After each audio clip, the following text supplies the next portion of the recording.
ang mga kwento ng pag-ibig, kwento ng buhay at kwento ng pag-asa dito sa Barangay Love Stories. Love Stories. May kasabihan na sa bawat pintong nagsasara ay merong bintanang nagbubukas. Ibig sabihin sa bawat pagkakataong nawawala ay merong bagong pagkakataon na dumadaloy.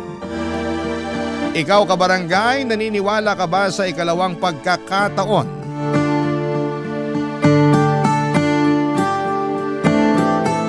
Dear Papa Dudut, nagkaroon na ba kayo ng dream boy? Ako kasi ay oo. At syempre kung mangangarap na lang din ako ay bakit hindi ko pa lubos-lubusin? Kung tatanungin ninyo ako kung ano ba ang tipo ko sa isang lalaki ay sasabihin ko na mabait, makadiyos, maalalahanin, sweet at may respeto sa akin. Karamihan naman sa mga babae ay ganon ang hanap lalo na kung pangmatagal ang relasyon ng gusto nila. At lahat ng yon ay nakita ko naman sa kababata at kaibigan kong si Juancho. Bago ko po ipagpatuloy ang pagbabahagi ng kwento ko ay hayaan niyo munang batiin ko kayo ng isang mapagpalang araw. Sana'y nasa mabuti kayong kalagayan at masayang nakikinig ng paborito kong programa sa radyo na Barangay Love Stories. Tawagin niyo na lamang po ako sa pangalang Melissa. 31 years old at taga Marikina pero nagtatrabaho ako sa isang advertisement company sa Cubao. Nabanggit ko na lahat ng mga katangiang hanap ko sa isang lalaki ay nakita ko sa kababata at kaibigan kong si Juancho. Totoo yon dahil naging kami noong nasa high school pa lamang. Iisa lang din ang eskwelahang pinapasukan namin ng kolehiyo, bagaman magkaiba kami ng kinuhang kurso. Sabay kaming nakapagtapos at noong nagkaroon na ng kanya-kanyang trabaho ay nangarap namang kaming bumuo ng sarili naming pamilya. Pareho kaming nasa 25 years old nang magsama sa isang bubong. Pero taong 2020 ay may nangyari sa aming pinakaiingatang relasyon, Papa Dudut.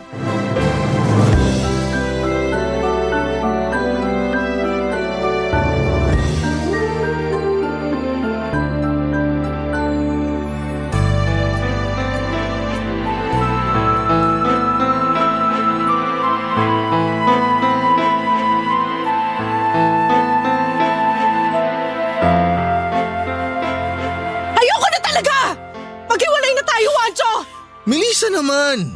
Huwag mong gawin sa akin to! Ayoko mag-iwalay tayo! Anong ayaw mo nagloko ka nga, di ba? Paskong Pasko pa naman! Tapos bungad mo sa akin yung ultrasound na babaeng nabuntis mo? Sorry! May magagawa pa ba yung sorry mo? Ilang buwan mo na pala ako nilaloko! Kaya nga sorry! As if may magagawa pa yung sorry mo? Hindi lang talaga kaya ng konsensya ko na magpatuloy pa sa panluloko namin, kaya umamin na ako sa'yo. Ha! So ano gusto mo mangyari?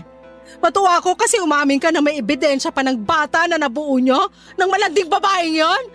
Ayos ka rin talaga eh. Melissa, kahit anak ko yung batang ipinagbubuntis niya, wala naman akong planong makisama sa kanya eh. Magsusustento ako pero… Pero ako pa rin ang pipiliin mo, ganon? Oo! Paano ka nakakasiguro na papayag pa ako sa gusto mo mangyari? Melissa, please. Nagsisisi na ako sa nagawa ko. Inaamin ko naging gago ako. Okay, nagpadalos-dalos ako kaya ako natukso. Yun ang totoo. Tsaka maniwala ka o sa hindi, mahal na mahal kita, Melissa. Sinungaling ka! Kung talaga mahal mo ako, sa una pa lang hindi mo ako maiisip saktan. Kapal naman ang mukha mong pinugin ang ulo ko. Hindi ako tanga ah! Matagal na tayo, marami na tayong nalagpasan. Sa loob ng mahabang panahon ng pagsasama natin, ngayon lang ako nagloko. Tao lang ako, nagkakamali rin. Hayaan mo na lang ba na matapos ng ganito yung relasyon natin? Kapal din talaga ng pagmumukha mo ibalik sa akin ng sisi kung bakit gusto ko nang tapusin tong pesting relasyon natin, no?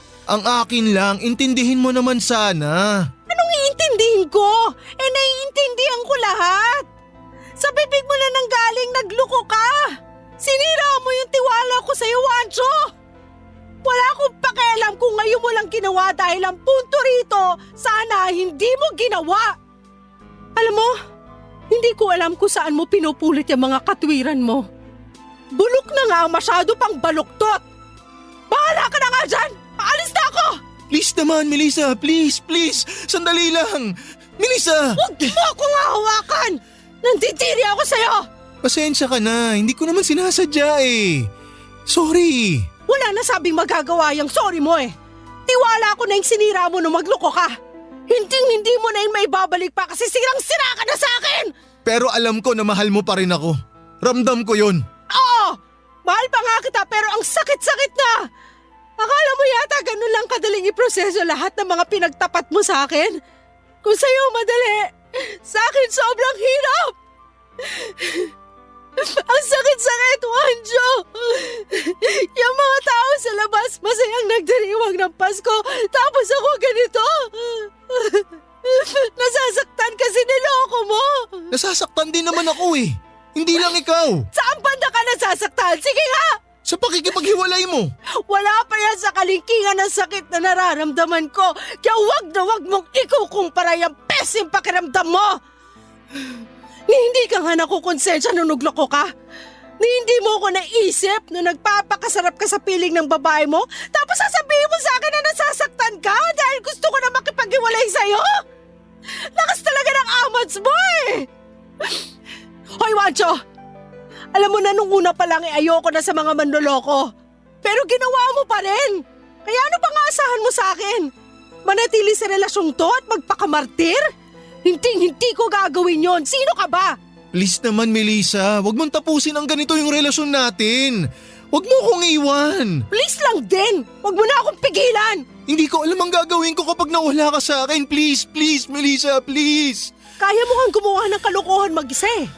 Alam ko makakaya mo rin na mawala ako sa buhay mo.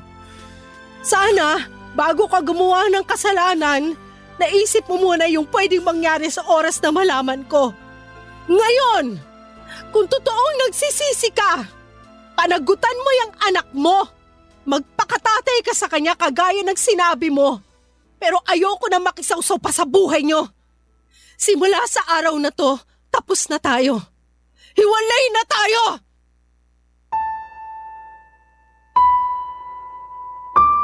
Papadudo tulad ng sinabi ko ay dreamboy ko si Juancho. Pero dahil sa ginawa niyang panloko sa akin ay nawala na rin kaagad ang tiwala ko sa kanya. Nakakalungkot lang dahil alam naman niya na simulat sa pool ay hindi ko kayang konsintihin ang cheating. Malala pa dahil nag-anak siya sa babaeng kasama niyang niloko ako. Kaya naman ako na mismo ang kusang umalis sa buhay niya noong mga panahong yon. Naghiwalay kami ni Juancho kahit na mahal ko pa siya. Mabilis na lumipas ang ilang buwan, nitong 2024 lang ay nakatagpo ako ng bagong pag-ibig sa katauhan ni Allen. Magkatrabaho kami at siya ang pinakatahimik sa amin, Papa Dudut. Nagustuhan ko siya kahit na hindi siya sweet na tao. Sa kabila noon ay maalalahanin naman siya, nakikinig ng mabuti kapag nagkukwento ako. Bagay na na-appreciate ko sa kanya noong kailangan ng kaibigang makakausap. Hindi nga nagtagal ay nagka-developan kami. Nagkagustuhan hanggang sa nagkalakas siya ng loob na sabihin gusto niya akong ligawan. Tapos ay sinagot ko na nga siya pagkaraan ng isang buwan, Papa Dudut.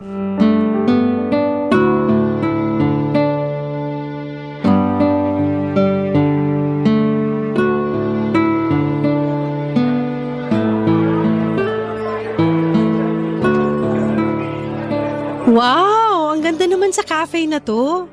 Ang cozy at ang ganda ng ambience. Plus points din na masarap ang kape nila at pastries. Saan mo to nahanap? Nakita ko lang sa Facebook. Naghahanap kasi ako ng place na pagdadalhan sa'yo para sa sunod nating date. Baka nabobore ka na sa apartment ko kasi doon lang tayo lagi nagde-date kaya naisip kong lumabas naman tayo. Napaka-thoughtful mo naman. Pero iko-correct ko lang. Hindi ako nabobore sa apartment mo. But thank you kasi dinala mo ako rito. Ngayon lang ako nakapunta rito in fairness. Ako rin. Hindi kasi ako mahilig lumabas at tumambay sa mga cafe. Alam ko naman na bahay-trabaho ka lang eh. Ganon na nga. Pero curious lang. Ano yun? Hindi ka ba nabobore? Sa apartment ko? Oo, tsaka sa hindi mo paglabas. Hindi. Baliktad kasi ako. Mas madali ako mabore sa labas kaya mas gusto ko nasa apartment. Wow! May mga tao pala talagang katulad mo. Oo naman, nag-i-exist kami. Huhulaan ko. Nung hindi pa tayo, iniisip mo na weird ako, no? Actually, oo. Pero don't get me wrong ha. Okay lang naman. Sanay na ako na pag-iisipan o nasasabihang weird. Pero wala namang mali sa pagiging weird. Hindi ka naman gumagawa ng masama. Wala kang inaapakang tao. Hindi lang talaga pare-pareho level ng social battery ng isang tao. Siguro nga nung una, nagtataka lang ako kung bakit pag niyayaya ka naming lumabas uwing-uwi ka lagi. Parang wala pa nga akong matandaan na may gimmick o inuman sa department natin na sinamahan mo. Oo, di talaga ako mahilig gumimik at uminom ng alak. May masama rin kasi akong karanasan sa pag-inom. Talaga? Pwede ko bang malaman kung ano yon? Pwede naman. College ako noon, nasa 3rd year yata. Niyaya ko ng pinsan ko na uminom kasama mga barkada niya. Birthday celebration daw kasi nung isa nilang kaibigan. Sabi magsama pa raw ng iba para marami at masaya. Ayaw ko talaga pero nahiya naman akong tumanggi dahil close rin kami nung pinsan kong yun. Magkaedad lang kami at para nang magkapatid. Kaya ayun, napasubo ako. Sumama ako sa inuman at nalasing. Tapos nabugbog dahil nagkapikunan sila. Damay ako. Wala akong nagawa. Di ako nakalaban dahil hilong-hilo na ako nun. Pagising ko nasa ospital na ako habang iyak ng iyak ang mama ko. Akala niya kasi mamamatay na ako nung araw na yon. Huy, grabe naman yung nangyari sa'yo. Kaya simula nun, ayoko na uminom ng alak. Mabilis akong malasing eh. Mahina sistema ko dyan. Kaya pala. Tama lang na iwasan mo lalo may hindi pala magandang nangyari sa'yo noon. Pero ano palang nangyari sa pinsan mo at mga kaibigan niyang gumulpi sa'yo? Pinabarangay ng mama ko yung mga bumugbog sa akin. Tapos yung pinsan ko na nagsama sa akin malaki ang pagsisisi. Sa huli nagkabati rin naman kami. Dahil di ko naman ugali magtanim ng galit sa isang tao. Sabi ko napatawad ko na siya. Bait mo naman. Masaya ako na kahit paano okay na kayo. Oo pero di na ako ulit sumama sa mga yaya niya kahit hindi inuman. Ewan, nawalan na ako ng tiwala sa kanya. Kung ako ang nasa posisyon mo, mawawalan din ako ng tiwala sa pinsan mong yun. Isang beses pa nga lang ako niloko ni Juancho, umayaw na ako. Paano pa kaya kung naipahamak ako, di ba? Kaya nga, pero may parte sa akin na nagsisisi kasi tiniis ko siya ng matagal na panahon. Ha? Anong ibig mong sabihin? Namatay na kasi siya nung pandemic. Tinamaan ng COVID-19. Hindi ko pa alam na may sakit siya nun at binalita na lang sa akin ng tita ko yung nangyari sa kanya. Bago raw siya mawala, paulit-ulit niyang sinasabi na ihingi raw siya ng tawad sa akin. Huli ko na rin nakita yung chat niya na humihingi ng sorry dahil sa nangyari nung mga bata pa kami. Grabe naman yun. Naiiyak ako. Huwag kang umiyak, nakaraan na yon. Sa ngayon, unti-unti ko nang natatanggap na wala na siya. At napatawad ko na rin naman ang sarili ko. Mabuti naman kung ganun. Pero wag na natin yung pag-usapan. Date natin to eh. Sabagay. Ay, babe, malapit na pala birthday ko. Nakapag-isip ka na ba kung pupunta ka sa bahay para samahan ako mag-celebrate? Tungkol sa bagay na yan, may iba kasi akong plano kaya di ako makakapunta sa inyo. Ganun ba? Sayang. Gusto ka pa namang makasama ni na mama at papa. Alam mo namang hanggang ngayon nahihiya pa rin ako sa kanila, di ba? Tsaka di ko alam kung paano pakikisamahan mga kapatid mong lalaki. Nakwento mo na mahilig sila sa mobile games pero ayoko nun eh. Pasensya na talaga, babe.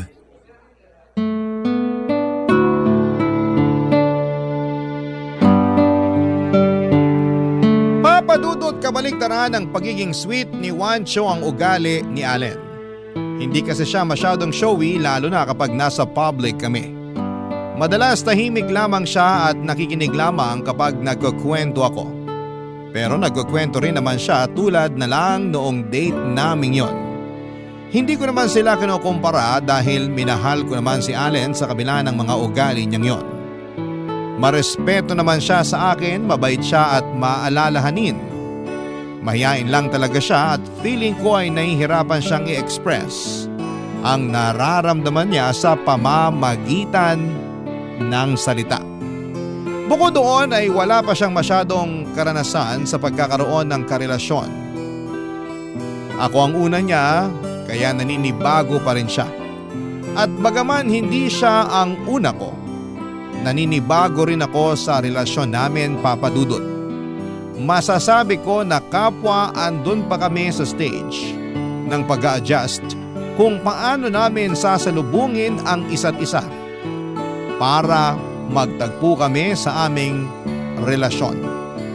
Alam ko na medyo matrabaho yon, pero sa nakikita ko naman ay pareho kaming willing na mag-compromise at yon ang pinakamahalaga, Papa Dudut. Barangay Love Stories. Barangay Love Stories. Papa Dudut, natuloy ang birthday ko na may dalawang selebrasyon. Una ay sa bahay namin kasama ang pamilya at malalapit kong kaibigan. Pangalawa ay yung kami lang ni Allen. Bale, sinurpresa niya ako sa apartment niya, may pa-wall decoration pa siya at lobo. At may mini cake na rin. Naganda rin siya ng mga paborito kong pagkain, palibasa ay magaling magluto ang boyfriend ko. Bagay na gustong gusto ko sa kanya. Kaya naman sobrang saya ko ng mga panahong yon, Papa Dudut. Sa kabila ng lahat ay hindi pa rin gaanong kapalagay ang loob ng pamilya ko sa boyfriend ko. Nasanay kasi sila na palagi kong kasama si Juancho sa mga family gathering namin. Bukod doon ay sobrang close nila ng mga kapatid kong lalaki. Magkasama silang naglalaro ng mobile games, malapit din ang ex ko, kina mama at papa, kaya nung naghiwalay kami laking lungkot talaga nila. Lalo na ang mama na parang tunay na anak na ang turing sa ex-boyfriend ko, Papa Dudut.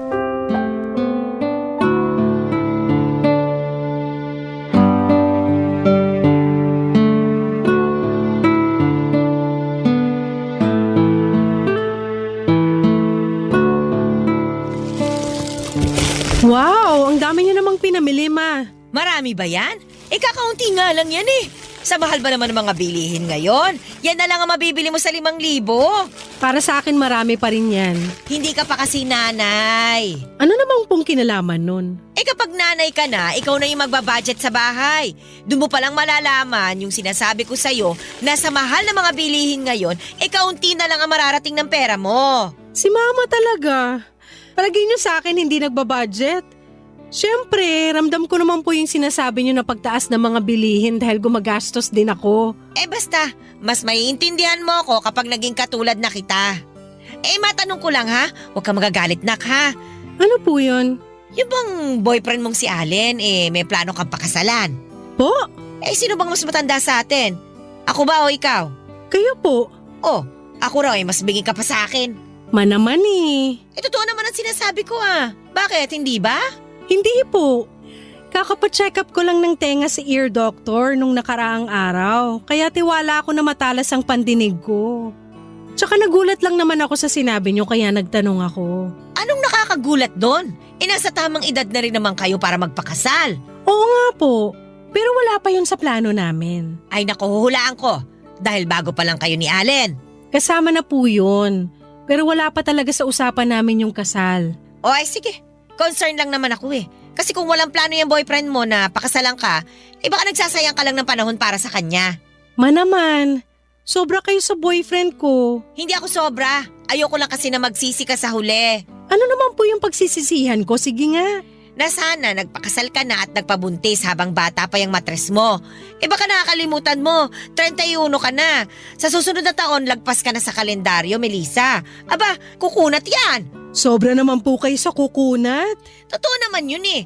Yung anak nga ng kumari ko, 35 na nagpakasal. Ayun, hanggang ngayon nananalangin pa rin na sana magbuntis na siya. Hindi naman po kasi basta-basta ang pagpapakasal. Tsaka malay natin kung meron pala siyang mabigat na dahilan kung bakit noon lang siya nagpakasal. Ang mabuti nating gawin manahimik na lang kung wala tayong magandang sasabihin. Grabe ka naman sa mama mo. Nagsasabi lang naman ako ng totoo. Hindi nyo na po kailangang sabihin kahit totoo kung makakapanakit kayo ng ibang tao. Alam ko hindi rin naman nila ginusto yung sitwasyon nila. Mabuti pa ipagdasal na lang natin na magkaroon na sila ng anak. Pati ba naman yan ako pa kailangan magdasal? Pwede bang ikaw na lang? Marami na akong pinagdarasal eh. Ibang klase talaga kayo, Ma. Nasabi ko lang naman yun kasi gusto ka namin na magkaanak ng papa mo. Siyempre, hindi na kami bumabata. Wala ka ba talagang balak na ipakita sa amin yung magiging apo namin sa'yo? Meron na naman po kayong apo sa akin. Yung pusa ko. Ay, nako, kahit kailan talaga napaka-piloso po mong bata ka. Hindi na po ako bata. Kayo may sabi niyan kanina, 'di ba? Concern lang naman nga ako sa'yo. Bakit po ba bigla kayo naging concerned sa akin? Kasi kanina nakita ko si Wancho doon sa grocery eh. Si Wancho po? Oo, yung dati mong boyfriend. Okay. Ano pong nangyari? Wala naman. Nagkumustahan lang naman kami. Natuwa ako kasi hindi pa rin nagbabago yung pakikitungo niya sa akin. Siya pa rin yung mabait, palabate, at magalang na Wancho na kilala ko. Tapos mas natuwa ako dahil kasama niya yung anak niya. Talaga po? Oo, ang cute na bata. Yung kinakasama niya, kasama rin ba niya? Yun nga, kinuwentuhan ako na matagal na raw silang hiwalay. Yung babae raw yung nagloko eh. Sumama pa naman sa iba tapos iniwan sa kanya yung anak nila. Grabe, naawa nga ako kay Wancho kasi mukhang pagod na pagod sa pagiging tatay. Ayun, naisip ko, sayang kayo.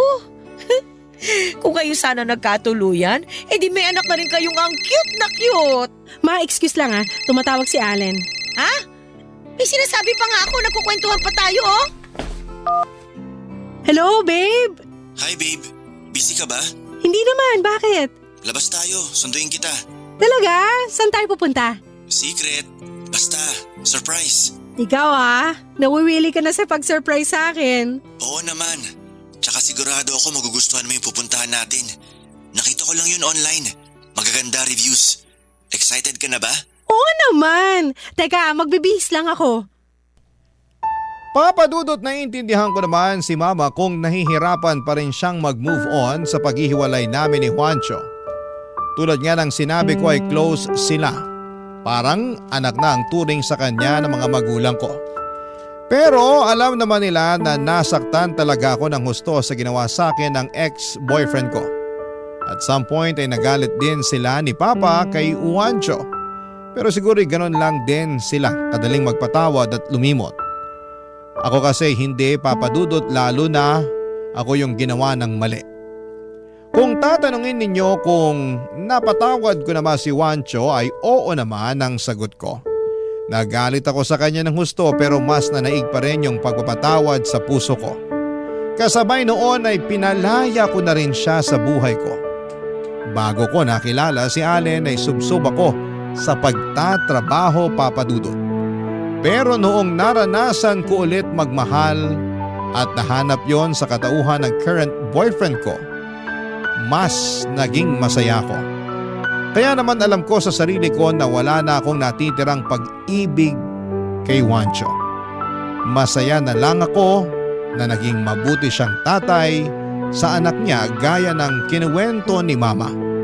At wala na akong pakialam sa status nila ng kinakasama niya. Sa kabila ng lahat ay masyado talagang mapang-asar ang kapalaran. Isang linggo pagkatapos ng kwentuhan namin yon ni Mama ay gano'n na lamang ang gulat ko nang makita si Juancho sa bahay kasama ang anak niya, papadudot.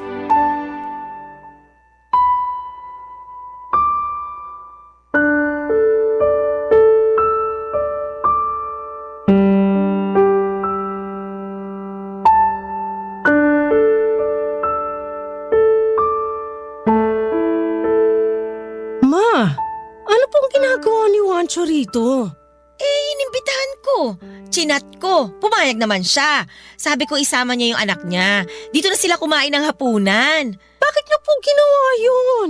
Bakit naman hindi? Birthday ko naman ngayon. Alam ko po pero hindi niyo naman sinabi sa akin na papupuntahin niyo siya. Kung sinabi ko sa'yo baka umalis ka. Alam ko ayaw mo siya makita kasi hanggang ngayon hindi ka pa rin nakaka-move on sa nangyari sa inyo noon. Nakapag-move on na po ko pero hindi ibig sabihin nun okay na sa akin na makipagkaibigan sa kanya. Hindi naman ikaw ang pinunta rito ni Juancho. Ako naman, kaya huwag ka na masyado maraming sinasabi dyan. Excuse po tita. Oh, ikaw pala, Wancho. Bakit? Kanina ko pa po kayo hinahanap, nandito pala kayo. Kausap niyo si Melissa. O bakit? May kailangan ka ba sa akin? Meron po. Ibibigay ko po sana tong regalo ko sa inyo, nakalimutan ko ibigay kanina eh. Medyo nahiya po kasi akong iabot. Naku, nag-abala ka pa talaga ha? Eh syempre tita, hindi ko po pwedeng palagpasin na bigyan kayo ng regalo ngayong birthday nyo. Pagpasensya nyo na po kung hindi maganda yung pagkakabalot ko. Alam nyo naman na wala talaga akong talent sa pagbalot ng regalo eh. Ay, naku wala yun. Sisirain ko naman eh. Sa bagay. Oh, paano? Doon ko na sa sala bubuksan ito ha? Ay, sige po. Samahan ko na po kayo, ma. Anong samahan? Hindi, maiwan ka dyan. Mag-usap kayo ni Wancho. Po? Sige na, doon na ako sa sala. Pansin ko parang ang weird ng nanay ko. Bakit naman weird? Parang hindi ka na nasanay kay tita. Hindi kaya ganun kadaling masanay kahit nasabihin mong nanay ko siya. Sa bagay. So, kumusta ka naman? Ayos lang. Good to know. Laki na ng anak mo ah.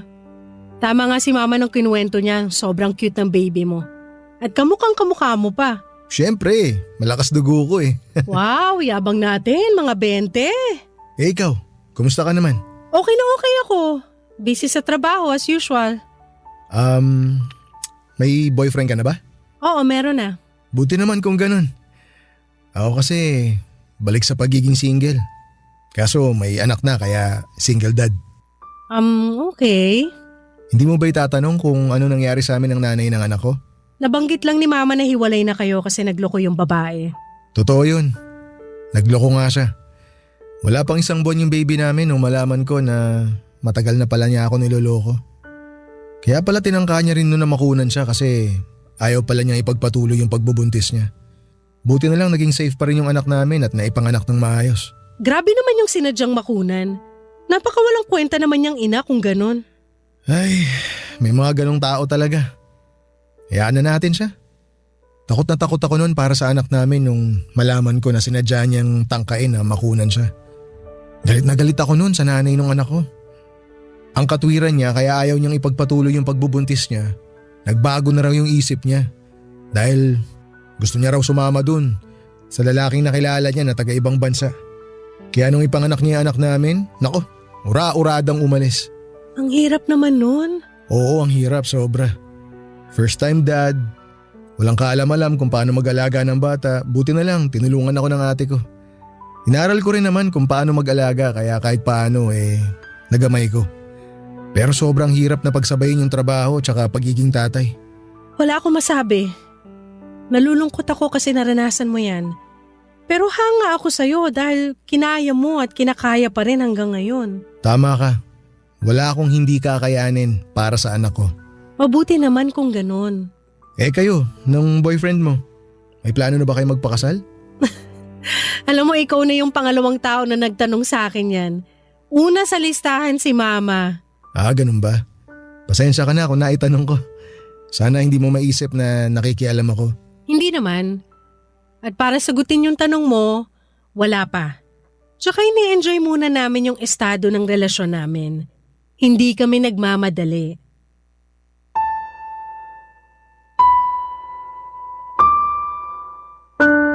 Papadudot kahit na nagulat ako sa hindi namin inaasahang pagkikita ni Wancho ay masaya naman ako dahil napaka-responsable niyang ama sa kanyang anak. At kahit na hindi naging maayos, ang pagsasama nila ng nanay ng bata ay ginawa niya pa rin ang lahat upang maitaguyod ang anak niya. Sa isipan ko ay hindi ko mapigilang humanga kay Juancho. Sa tagal na panahon kasi naming nagsama ay noong ko lang siya nakitang naging dedikado sa isang bagay. At yun nga ay ang pagiging tatay niya. Nagpatuloy ang birthday celebration ni Mama at masasabi kong nawala na rin ang pagkailang sa pagitan namin ni Juancho. Para bang bumalik sa dati ang lahat, Papa Dudut. Naobserbahan ko na kahit matagal din siyang hindi pumunta sa bahay simula nang naghiwalay kami, ay hindi pa rin nawala ang pagiging malapit niya sa mga kapatid ko. At mas lalo na nga kina Mama at Papa. Pakiramdam ko ay mas naging close pa sila noong gabing yon, pero ang pinaka hindi ko talaga makakalimutan ay ang walang tigil na pangaasar at pambubugaw sa akin ni Mama para sa ex kong si Juancho, Papa Dudut. Barangay Love Stories. Barangay Love Stories. Pero syempre, Papa Dudut, alam ko pa rin ang limitasyon ko. Hindi na kami ni Juancho at may boyfriend na ako at kahit na may pinagsamahan kami ay hindi naman magandang makihalubilo ako sa kanya na parang tulad pa rin ng dati. Kaya kahit panay tukso at pasaring ni Mama sa amin ay hindi ko na po sinasakyan. Doon ako nagpaalam sa kanila na matutulog na pero ang totoo ay makikipagtawagan ako kay Allen sa cellphone. Kinuwento ko kay Allen na pinapunta ni Mama si Juancho sa bahay namin pero nilinaw ko sa kanya na wala na akong nararamdaman sa ex ko dahil siya ang mahal ko. Kahit na hindi ko nakita ang reaksyon ng mukha ni Allen, alam kong nagulat siya base sa tono ng boses niya. At nasaktan ako dahil ayokong isipin niya na posible pa kaming magkabalikan ni Juancho. Sa huli naniwala at nagtiwala sa akin ang boyfriend ko. At nagpatuloy ang pag-uusap namin sa cellphone hanggang sa makatulog ako. Kinabukasan inis na inis sa akin si Mama dahil hindi ko raw binubuksan ang pinto ng kwarto ko. Nang tinanong ko kung bakit ay syempre raw magpapaalam sa akin si Juancho at ang anak nito dahil uuwi na sila. Humingi na lamang ako ng pasensya kay Mama at sinabi kong nakatulog na ako sa sobrang pagod. Lumipas pa nga ang mga araw, excited ako dahil malapit nang sumapit ang birthday ng boyfriend ko. Gusto ko siyang sorpresahin katulad ng ginawa niya sa akin noong birthday ko at gusto kong iparamdam kay Allen na mahal ko siya, na mahalaga siya sa akin. Pero nahihirapan akong mag-isip kung paano ko yon gagawin. Noon kasing kami pa ni Juancho palagi kaming nagse-celebrate kasama ang pamilya ko. Isang araw ay nakatanggap ako ng tawag mula sa isang unknown number at laking gulat ko nang sagutin ko yon, Papa Dudut.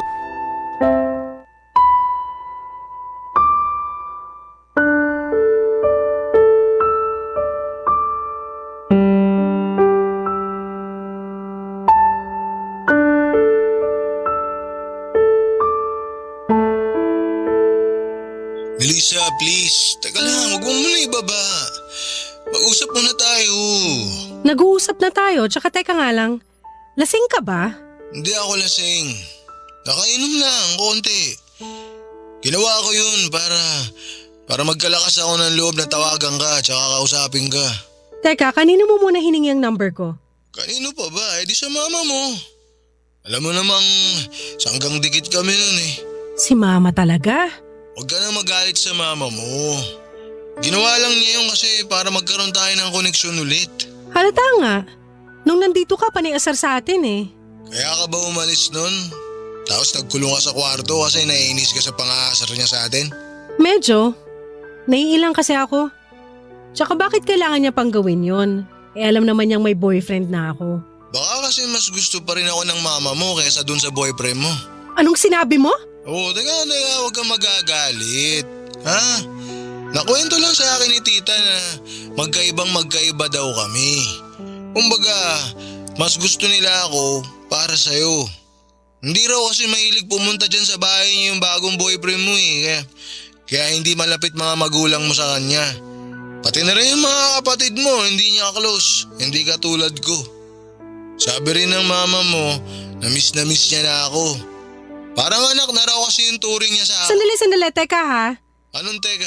Hindi lang ako makapaniwala na sinabi lahat yan ni Mama. Maniwala ka siya hindi. Sinabi niya sa akin yun. Kahit tanungin mo pa siya. Hindi na. Ramdam ko rin naman na ayaw nila sa boyfriend ko, pero hindi sapat na dahilan yon para ipagpilitan nila tayo magkabalikan. Bakit? Hindi mo na ba ako mahal? Hindi na, Juancho. Tsaka matagal na tayong tapos. Melissa, nung naghiwalay tayo, sabi mo mahal mo pa ako. Tapos ngayon hindi na? Parang unfair naman yata, ano? Paano naging unfair yun? Sige nga. Ang bilis naman mawala ng feelings mo sa akin. Ang tagal din natin ha. Nag-live-in pa nga tayo eh. Diba? Napapaisip tuloy ako kung minahal mo ba talaga ako o hindi. Minahal kita para sa kaalaman mo. Pero niloko mo ako.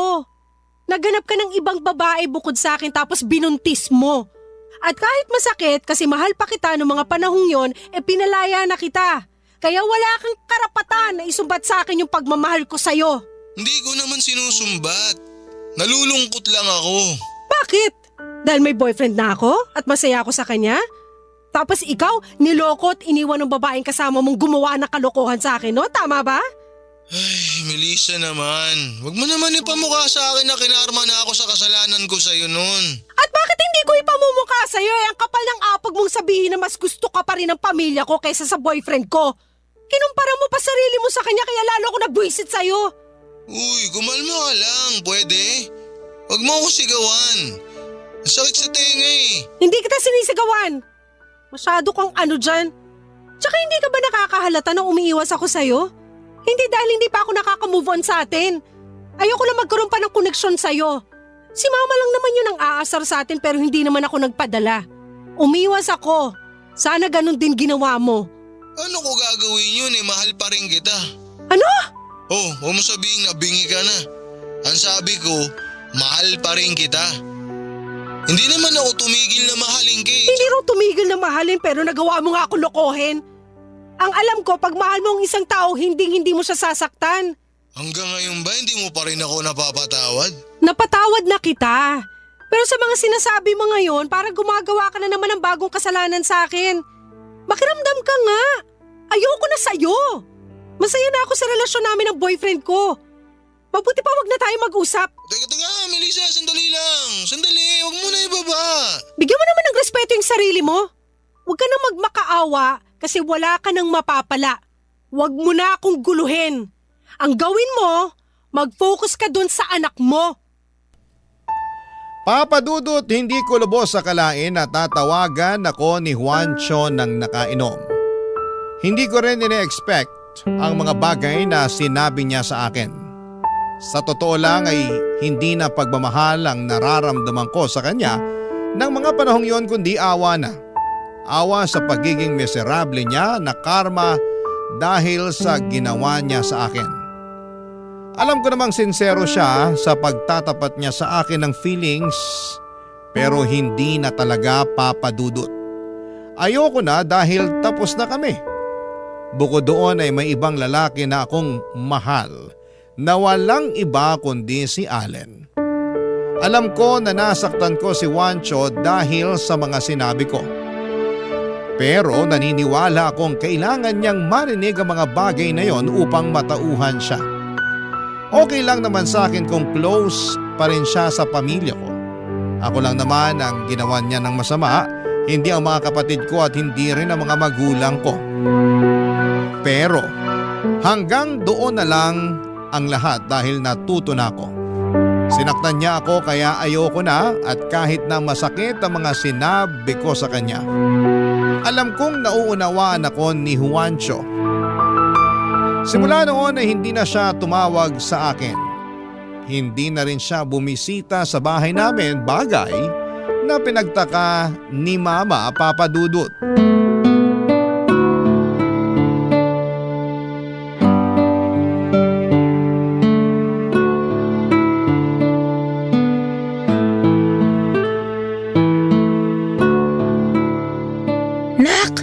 Pansin ko hindi na dumadalaw dito si Juancho ah.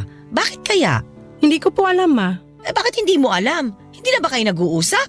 Hindi naman po talaga kami nag-uusap. Kayo lang naman yung may gusto na mag-usap kami. Baka lang naman kasi maisip niyong magbalikan.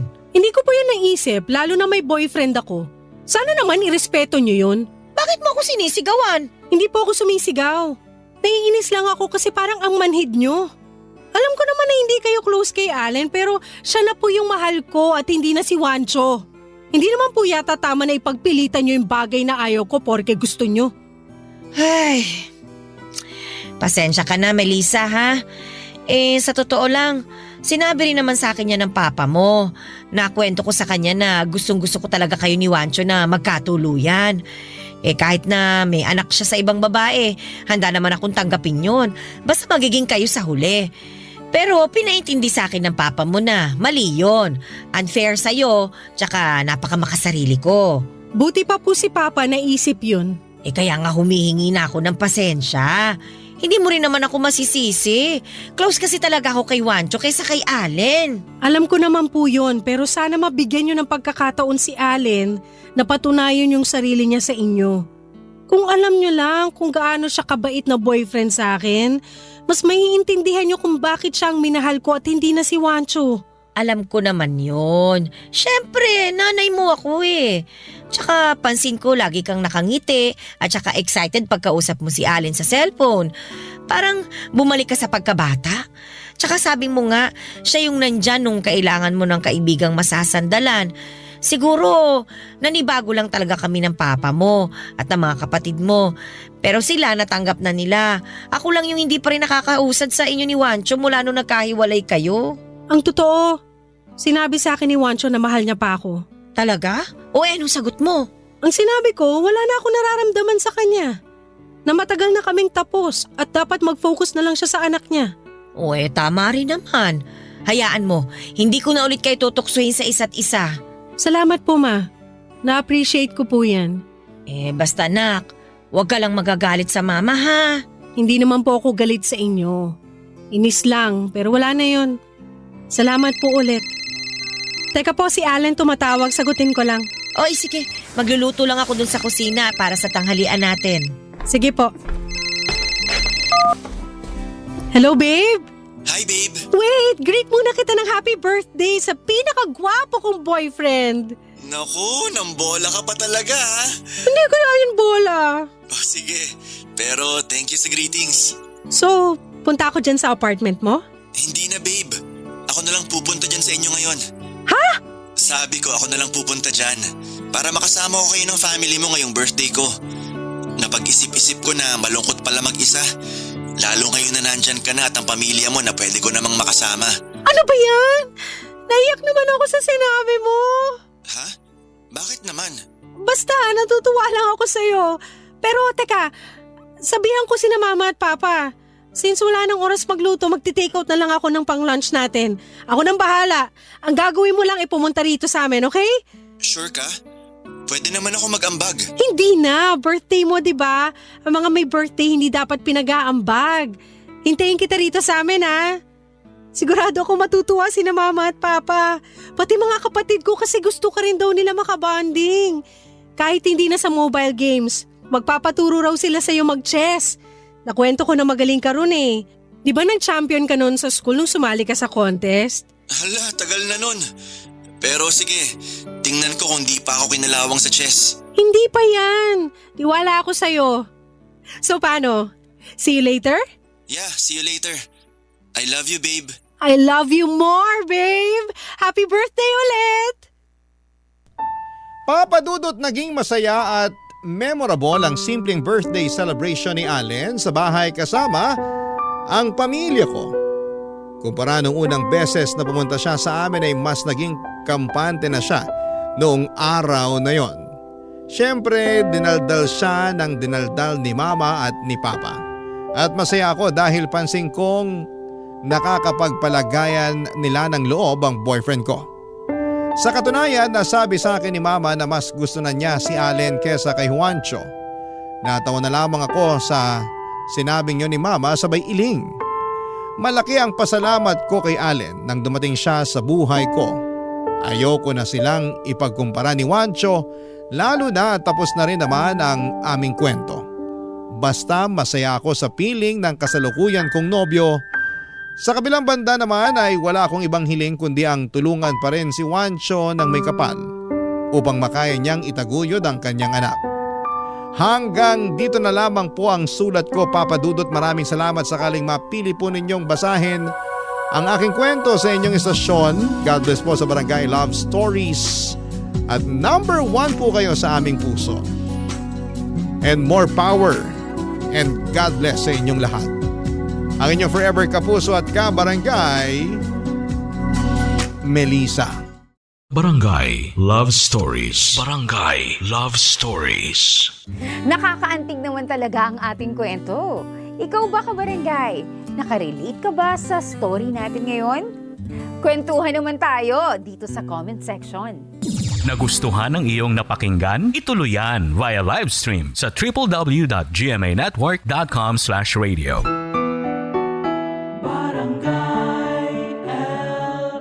In Mega Manila, 97.1. Forever!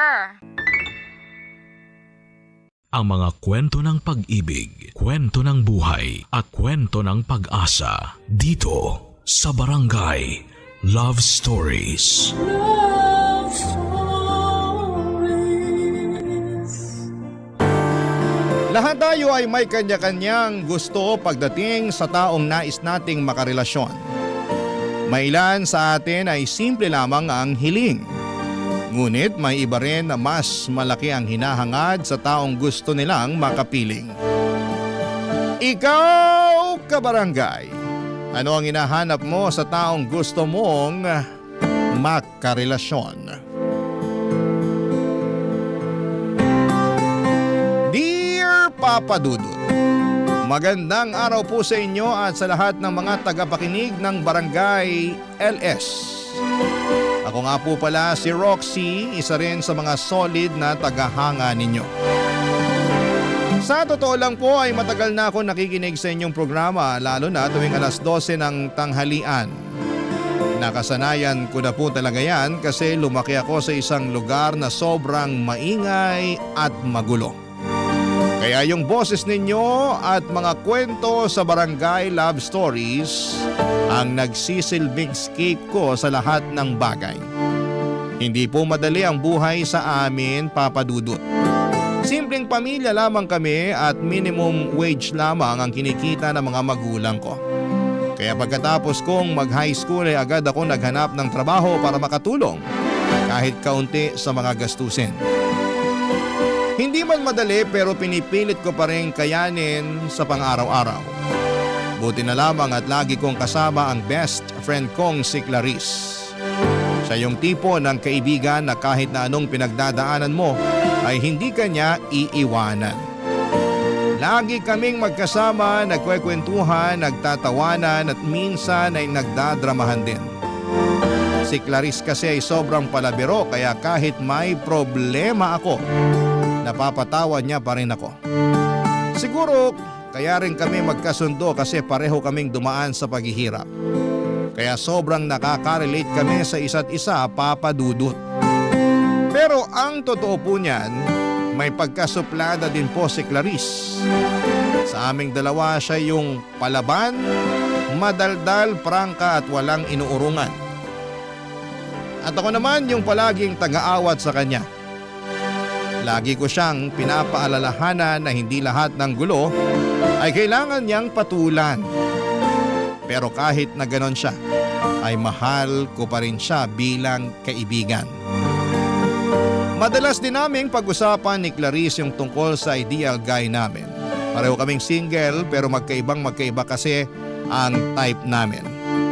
Ako gusto ko lang yung simpleng lalaki, yung taong marunong magmahal, may respeto at yung totoo. Habang si Clarice naman ay mas praktikal. Gusto niya yung may kaya sa buhay para naman daw umasenso siya.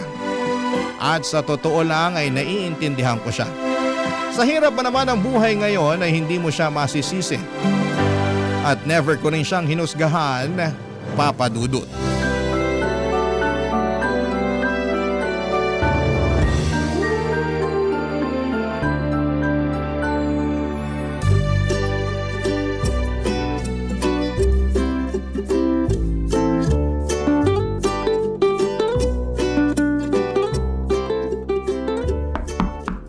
Roxy!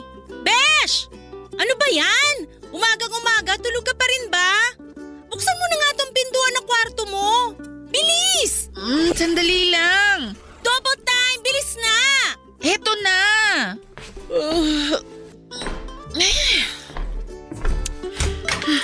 Ano ba yun, Clarice? Ba't ang ingay-ingay mo? Ikaw kasi eh! Day off na day off mo, natutulog ka? Hello? Kaya nga tinawag na day off eh, para makapagpahinga. Ay naku, ewan ko sa'yo. Paupo ako dito sa kama mo ha. Sandali nga lang. Ano ba yung bitbit mo? Eto na nga! Wait and see! Surprise! Beer? Ano ka ba? Di ba sabi ko sa'yo? Ay, alam ko na yung sasabihin mo. Ipapaalala ko lang sa'yo na bawal tanggihan ng grasya, ha? Hindi pa nga ako kumakain eh. Alam ko! Kaya eto, wait lang! May dala din akong sisig! Kumpleto yan! Special participation mo na lang ang kulang. Ay wow, big time ka, besh ah. Huhulaan ko. Nakuha mo na siguro yung sahod mo, no? Ay hindi! May sasabihin ako sa'yo. Pero atin-atin lang to, ha? Ano yun? Kaka-resign ko lang nung isang araw. Ha? Paano ba naman kasi? Hindi naman kasi nababagay yung beauty ko sa bake shop na yon. Ang init-init, tapos ang baba pa ng sahod. Makapagsalita ka naman, parang nakapagtapos ka ng kolehiyo ah. Eh bakit? College graduate na lang ba ngayon ang may karapatan na magreklamo? Ewan ko sa'yo. Sisimulan ko na. Wait lang. Inumin ko lang to.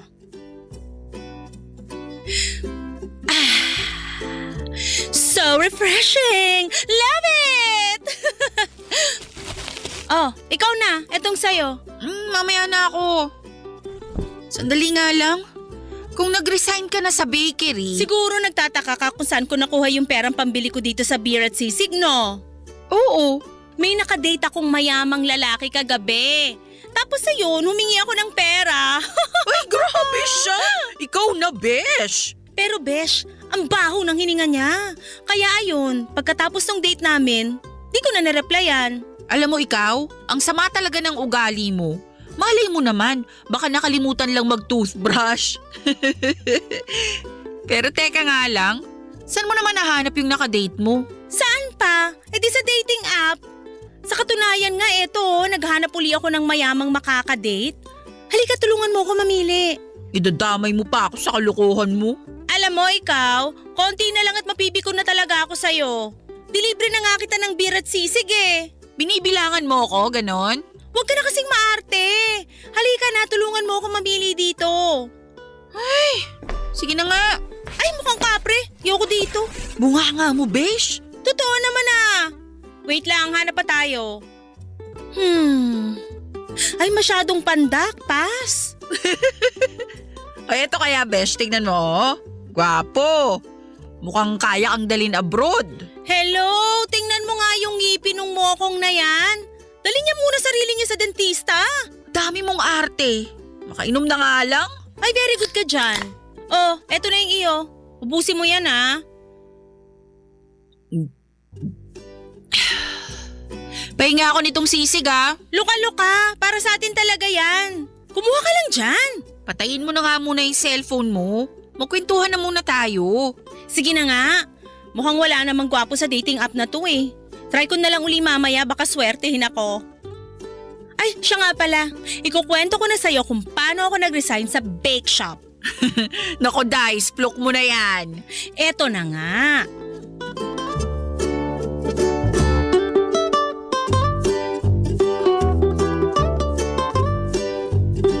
Nagkwentuhan kami ni Clarice noong umagang yon at parang walang katapusan ang tsikahan namin. Ikinuwento niya na pagod na raw siya sa trabaho sa bakery kaya nag-resign na siya, papadudot. Ang sabi pa niya, gusto na lang niyang makajackpot ng gwapo at mayamang lalaki para hindi na siya mahirapan sa buhay. Ang totoo po niya ay medyo nanghinayang ako. Kasi sa hirap ng panahon ngayon ay hindi biro ang mawala ng trabaho. Mabait naman talaga si Clarice bilang kaibigan pero siya yung tipo ng tao na kapag may gusto ay gusto niyang makuha agad-agad. Pero kahit na ganun siya ay tinanggap ko pa rin siya ng buong buo. Kasi mabait naman siya sa akin. Kaya kahit magkaiba kami ng pananaw sa buhay ay solid pa rin ang samahan naming dalawa. At habang nagiinuman kami sa kwarto ko ay biglang may nag-message kay Clarice sa dating app. Isang lalaki na walang profile picture pero magaling mag-English at sinabi niyang nagagandahan siya sa Clarice na kaibigan ko at gusto niya raw makipag-date sa kanya. Pero si Clarice, nako, na-curious agad. Ang sabi niya baka mayaman kasi ang galing daw mag-English. Kaya ayon, nagpa siyang makipagkita noong mismong gabi na rin na yon. At para daw safe ay niyaya ko ni Clarice na samahan siya sa date niya. Noong una ay tumanggi ako, Papa Dudut, pero wala rin ako nagawa kaya sinamahan ko na lamang siya. Pagdating namin sa park, halatang kabado si Clarice. Panayang ayos niya ng buhok at tanong kung okay na ba ang itsura niya. Ilang minuto lang ay dumating na rin yung lalaki. Lucas ang pangalan niya. Hindi siya gwapo pero hindi rin naman siya pangit. Naka-white t-shirt lamang siya at hindi siya mukhang mayaman. Nagkatinginan sila ni Clarice at nung ipinakilala na niya si Lucas sa akin ay nag-hello lamang kami saglit. Tapos ay umalis na ako at binigyan ko sila ng kaunting privacy. Umupo ako sa malapit habang sila naman ay nagkwekwentuhan sa park. At nung umalis na si Lucas ay nilapitan ko kaagad si Clarice. Siyempre gusto ko ring malaman kung okay ba yung date nila at kung pasado kay Clarice itong si Lucas. Pero ito ang nalaman ko.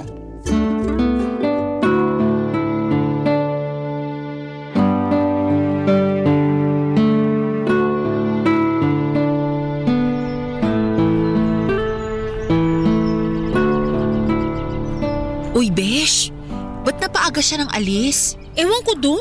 Family emergency daw. Hayaan mo na. Sigurado ako na magte-text din sa'yo yun maya-maya. Naku, bahala siya sa buhay niya. Ano ka ba? Kalma lang. Andito naman ako, di ba? Ay, kung sa bagay. Ay, siya nga pala. Kumusta yung naging usapan nyo? Ichika mo na, dali. Alam mo, nagsasayang lang ako ng oras. Dapat di tayo pumunta dito eh. Mabuti na lang talaga't sinamahan mo pa ako. Uy, bakit naman? Malay mo naman. Baka nagkaroon talaga ng family emergency yung tao. Hindi yun ang ibig kong sabihin. Ha? Eh ano? Nagsayang lang ako ng oras kasing tsaka niya, Bes. Paano tsaka? Oo, siguro hindi siya kagwapuhan. Pero hindi naman siya pangit ah. Malakas ang pakiramdam ko na kung sakaling magkatuluyan kami, hihilahin lang ako pababa nung dugyot na yon. Anong ibig mong sabihin? Nakita mo ba yung suot niya kanina? Mukhang galing ukay-ukay. Tapos yung cellphone niya, Besh, nakakaloka. Iisa lang yung camera. Di ba yung cellphone ng mayayaman, yung tigta-tatlo na yung camera sa likod? Alam mo ikaw, napaka-judgmental mo. Mukhang mabait naman yung tao ah. Hello, anin ko naman yung mabait kung hampas lupa naman yung datingan. Loka ka rin kasi. Nakabingwit ka na nga ng mayaman nung isang araw, pinakawalan mo pa. Ayan tuloy na pala mo. Utang na loob, kilabutan ka nga sa mga pinagsasasabi mo dyan. Mayaman nga pero wala namang pambili ng toothpaste. Hoy Besh, may nag-message sa'yo. Sino ba to? Ay, si Lucas. O anong sabi? Eto, humihingi ng tawad kasi napaaga ang alis. O yun naman pala eh. At least humingi ng tawad, di ba? Ay, hindi ko pala lagpasin to. Sandali lang, re-replyan ko lang to. Ano balak mong gawin? Manghihingi ako ng pera. Huy, ano ka ba? Wag na. Anong kasyo nga? Pinapunta-punta niya tayo dito tapos ngayon naalis rin naman pala siya. Siyempre lulubos-lubusin ko na to, no? Bahala ka na nga dyan. Pero wag na wag kang magdadabog pag hindi yan nagpadala ha. Kilala naman kita. Yung ayaw mo sa lahat, yung hindi natutupad yung gusto mo. Maghintay ka lang. Pag eto nagpadala, promise makikinabang ka rin. Ay, bahala ka na nga dyan. Uy! Ayos ka lang? Eh? Ang cheap! Cheap? Bakit cheap? Nagpadala ng 500! Ano ka ba? Okay na yan. Sandali lang ha, manghihingi pa ako dito. Uy, wag na. Mahiya ka naman. Hey, sige na nga! Oh, anong gagawin natin ngayon sa 500? Ay, alam ko na. Ano? Tignan mo dun, no, may street food. Halika na. I-cash out natin yan tapos libre mo na lang ako. Wala kayong pinagkaiba ng Lucas. O bakit na naman? Pareho kayong cheap. Ang dami mong dada. Halika na nga. At yun na nga, pagkatapos ng lahat, nilibre ako ni Clarice ng kwek-kwek at fishball ng gabing yon. Tuwang-tuwa pa siya habang kumakain kami pero halata mong may nararamdaman pa rin siyang inis kay Lucas. Bumili rin kami ng 1 litrong beer bago umuwi para daw pampalipas ng sama ng loob. Habang umiinom kami sa kwarto ay wala na siyang ibang bukang bibig kundi si Lucas. Ang sabi niya, dugyot daw ito. Sayang lang daw ang oras niya yung pakikipagkita sa kanya at sana'y hindi na lamang daw siya nag-abala kasi mukhang pulubi daw si Lucas. Pero sa totoo lang ng gabing ding yon, paulit-ulit humingi ng tawad si Lucas sa kanya sa text. Sabi niya na paaga raw ang alis niya kasi inatake sa hika ang kapatid niya. Seryoso siya sa mga mensahe niya, ang haba ng paliwanag niya at halatang sincero. Pero si Clarice na medyo kulang talaga sa pasensya at hindi madaling magpatawad ay hindi na nag-reply. Kahit tinadtad na siya ng text ni Lucas, hindi na niya ito pinansin. Lumipas ang ilang araw at napilitan na rin si Clarice na maghanap ng bagong trabaho at sa awa naman ng Diyos, natanggap siya bilang cashier sa isang convenience store malapit sa amin. Sa totoo lang ay sobrang natuwa ako kasi akala ko kasi aasa na lamang siya palagi sa ideya na makaka-jackpot siya ng mayamang lalaki. Pero habang tumatagal ay napapansin kong parang hindi talaga siya masaya sa trabaho niya. Tuwing nagkikita kami ay panay ang reklamo niya, pagod na raw siya, maliit daw ang kita at madalas niyang sinasabi na sana yumaman na lamang siya nang hindi na kailangang magbanat ng buto. Pero bilang best friend ay ginagawa ko pa rin ang parte ko. Lagi ko siyang pinapayuhan na hindi naman masama ang mangarap. Pero sana'y maintindihan rin niya ang pera ay dapat na pinaghihirapan. Kasi kapag hindi mo pinaghirapan ang isang bagay, madali lang din itong mawawala sa'yo, Papa Dudut. Barangay Love Stories. Barangay Love Stories. Dumating na sa punto na mas lalo pang nahirapan si Clarice dahil nagkasakit ang mama niya at dahil palagi na siyang late sa trabaho ay natanggal siya sa trabaho niya bilang cashier. Hirap na hirap siya noon kaya nagtangka siyang manghiram ng pera sa akin. Pero pareho lang naman kaming minimum wage ang kita. Kaya kahit gusto ko siyang tulungan ay wala rin akong maibigay. Ilang araw nga ang lumipas na gulat ako nang biglang naging okay na ulit siya. Doon niya ikinuwento na ibinigay niya ang address niya kay Lucas. At laking gulat ko nang malaman kong pumunta raw ito sa bahay nila at nag-abot ng pera para sa pagpapagamot ng mama niya. Sobrang bait ni Lucas. Hindi ko inasahan na tutulungan niya ang best friend ko. Lalo na sa ganong sitwasyon. Para sa akin ay malinaw na seryoso talaga si Lucas kay Clarice. Kasi kung hindi ay bakit pa siya mag-aabala, hindi ba? Ikinuwento rin ni Clarice na nalaman niya na hindi pala mayaman si Lucas. Isang regular lang daw na empleyado sa isang restaurant. Pero masaya pa rin siya dahil sa tulong na naibigay nito. Kaya lang habang tumatagal ay napansin kong halos lagi na lamang siyang humihingi ng pera kay Lucas. Sa una ay para sa gamot pero kalaunan kung ano-ano na lamang ang dinadahilan niya para mapilitang magbigay ng pera si Lucas sa kanya. Doon na ako nag-alala.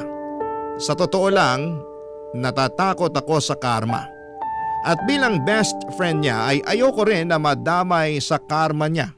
Kaya paulit-ulit ko siyang pinapaalalahanan na tigilan na ang kakahingi ng pera kay Lucas. Pero si Clarice, matigas talaga ang ulo. Kahit na anong sabihin ko, sinusunod pa rin niya ang gusto niya. Tahimik na lamang ako pero sa kalooban ko ay umaasa pa rin ako na matatauhan siya. Bago pa mahuli ang lahat, Papa Dudut.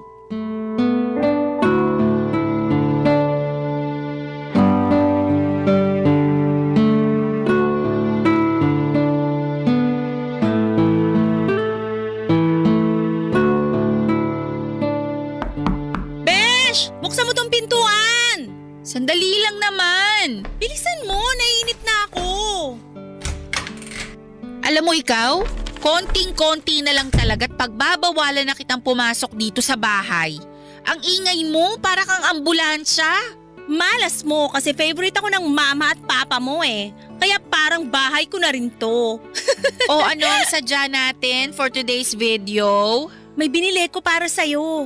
Pero bago ang lahat, pahiram na muna ako ng cellphone mo. Huh? Oo, akin na. Dali. Bilisan mo. Bakit? Anong gagawin mo? Alam mo ikaw, ang dami mong kuda. Ibigay mo na lang kasi sa akin. Ewan ko sa'yo. Oh, eto. Hoy! Bruha ka ng taon! Nasisiraan ka na ba talaga ng bait? Bakit mo hinagis yung cellphone ko? Besh, matagal ko na kasing napapansin na kakarag-karag na yung cellphone mo. Ni hindi na nga kita marinig ng maayos tuwing tinatawagan kita eh. Kaya wait ka lang dyan. May bibigay ako sa'yo. Tada! Ano yan? Bulag ka ba? Eh di bagong cellphone. Binili ko talaga yan para sa'yo. Gaya nga nung sinabi ko, napansin ko kasi nakakarag-karag na yung cellphone mo. At syempre bilang nag-iisang dakilang best friend mo, naawa naman ako sa'yo. Kaya yan, sayong-sayo na yan. Ano ka ba naman, Clarice? Nakakahiya. Hindi ko pwedeng tanggapin to. Tanggapin mo na lang kasi. Sandali nga lang. Saan ka naman kumuha ng pambili para dito? Eh wala kang ngang trabaho. Hindi na importante yun. Ay, bakit pa nga ba ako nagtanong? Malamang nanghingi ka ng pera kay Lucas, no? Check! Eto, Besh, ha? Tayong kaibigan lang. Hindi na ako natutuwa sa ginagawa mong paghingi ng pera dyan kay Lucas. Nung nagkasakit yung mama mo, naiintindihan ko pa kung bakit ka nanghingi ng tulong sa kanya. Pero ngayon na magaling na yung mama mo, wala ka ng dahilan para manghingi sa kanya. Huy, matakot ka naman sa karma. Teka lang ha. O bakit? Ano na naman ang binabalak mo, bruha ka? Tatawagan ko lang si Karma.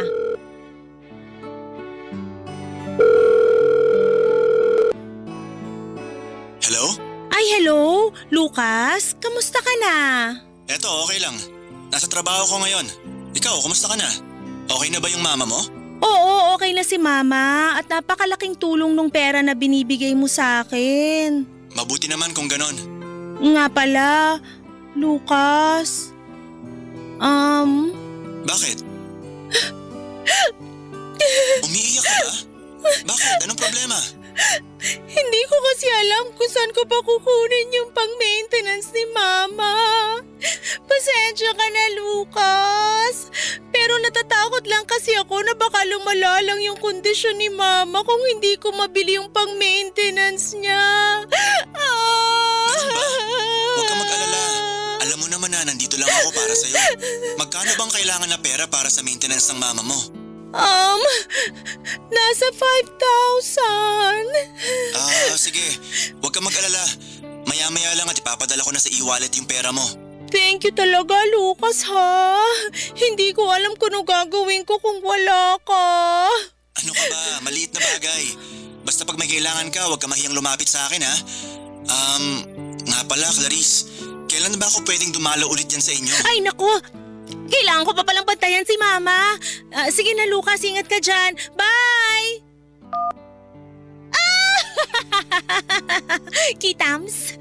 Clarice, hindi ka ba kinikilabutan sa pinaggagawa mo? Kung makapagsalita ka naman, kala mo naman hinostage ko yung tao para bigyan ako ng pera. Kahit na, panggagancho pa rin yung ginagawa mo. Nakakahiya ka? Umalis ka na muna, please. Kausapin mo na lang ako kapag nasa katinuan ka na. Hoy! Nakakasakit ka na, ha? Ay, kunin mo na tong cellphone, hindi ko matatanggap yan. Alam mo ikaw, ang dami mong arte. Kung gusto mong pagtiisan yung nabubulok mong cellphone, bahala ka sa buhay mo. Makaalis na nga lang. Mukhang meron ka kasi ngayon eh. Papadudot ilang araw din kaming hindi nagkibuan ni Clarice pagkatapos ng nangyari. Tahimik lamang kaming pareho, walang chat, walang tawag at walang text. Alam ko kasi na hindi tama yung mga ginagawa niya kay Lucas at ayoko naman siyang konsentihin. Kung mananahimik lamang ako sa panggagancho ng kaibigan ko ay parang sinang-ayunan ko na rin ang panloloko niya. At ayoko talagang matulad sa mga best friend na kinukonsinti lang ang mali ng mga kaibigan nila. Para sa akin ang tunay na kaibigan ay yung handang magsabi ng totoo kahit masakit. Handang itama ka kapag naliligaw ka na. At hindi ka hahayaang masanay sa mga bagay na makakasama sa iyo. Kasi kung totoong mahal mo ang isang tao bilang kaibigan ay gugustuhin mong mapabuti siya. Hindi yung pabayaan mo na lamang dahil ayaw mong masira ang samahan ninyo. Mas pipiliin kong masira ang friendship kesa tulungan siyang sirain ang sarili niya. Pero habang lumilipas sa mga araw ay aaminin ko na nami-miss ko rin siya. Sanay kasi ako na lagi ko siyang kasama, ka-chat at katsikahan. Kaya isang araw, hindi ko na rin kinaya. Pinuntahan ko si Clarice sa bahay nila kahit medyo nag-aalangan ako sa magiging reaksyon niya. Pagbukas niya ng pintuan ay nagulat ako kasi siya pa yung unang yumakap sa akin at agad na humingi ng sorry. Ang sabi niya hindi niya raw kaya na mawala yung nag-iisa niyang tunay na kaibigan. Doon na rin ako na-touch at syempre pinatawad ko siya kaagad. Pero sinabi ko pa rin sa kanya na hindi pa rin ako sang-ayon sa ginagawa niya kay Lucas. Ayoko lang na mapunta siya sa maling landas at pagsisihan niya ito sa bandang huli. Buti na lang at naintindihan niya. Tahimik lamang siya pero ramdam ko na tinanggap niya yung sinabi ko. Tapos bigla niya akong inalok na makipag-inuman. Napatawa na lamang ako kaya ayon pumunta kami sa isang sari-sari store at nag-inuman kami doon habang nagkwekwentuhan. Doon na rin namin naayos lahat ng tampuhan at sama ng loob. Simple lang yung inuman namin noong mga panahon na yon pero ang sarap sa pakiramdam. Kasi parang bumalik ulit yung sigla ng dati naming samahan, Papa Dudut.